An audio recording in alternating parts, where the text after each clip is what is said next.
প্রচারের ধাঁচে কিছুটা বদলে এনে বুধবার 2 রেল স্টেশনে প্রচার করলেন দমদম লোকসভা কেন্দ্রের সিপিএম প্রার্থী সুজন চক্রবর্তী।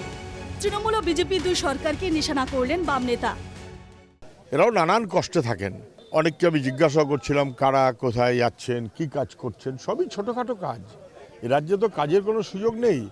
এই ভিড় ঠেলে যেতে হয়, কোনো রকমে কষ্ট করে সংসার চালাতে হয়, তার সঙ্গে জিনিসের দাম সহ 12টা বেজে যাচ্ছে।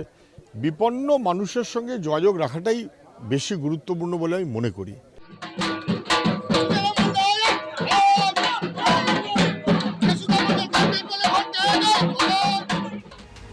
বৃহস্পতিবার একতেশ্বর মন্দিরে পুজো দিয়ে প্রচার শুরু করলেন বিষ্ণুপুরের তৃণমূল প্রার্থী সুজাতা মণ্ডল।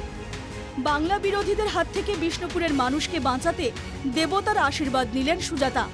তৃণমূল প্রার্থীকে পাল্টা কটাক্ষ করেছেন বিজেপি প্রার্থী সৌমিত্র খাঁ।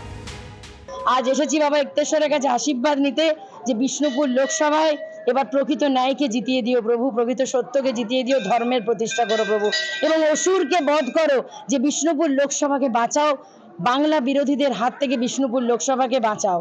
আমাকে তো আগেই বধ করে দিয়েছেন, দয়া করে আর বিষ্ণুপুর লোকসভার মানুষকে বধ করবেন না।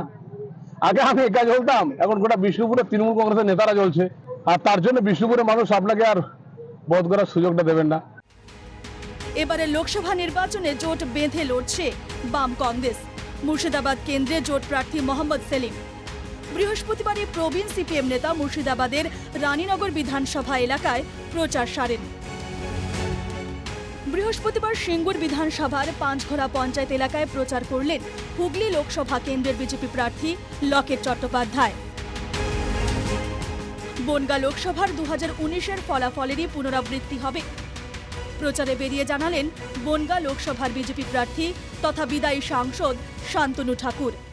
যে ভোটে জিতেছিলাম তার ডাবল ভোটে জিতবো এবার। মানুষের সারা প্রচারে তো আছেই, এবং যে মানুষদের ভয়ভীতি দেখে ঘরে ঢুকিয়ে দেওয়া হয়েছে তারাও বেরিয়ে এসে বোতাম টিপবে পদ্ম ফুলে। বুধবার দার্জিলিং কেন্দ্রে মনোনয়নপত্র জমা দিয়ে মিছিল করে প্রচার চালালেন কংগ্রেস প্রার্থী মুনিশ তামাং। ভোটবঙ্গে জমে উঠেছে ভোটের প্রচার। জনতার মন পেতে চেষ্টার কসুর করছেন না কোনো প্রার্থী। প্রচারেও রয়েছে নানা চমক। Bureau report, NKTV Bangla.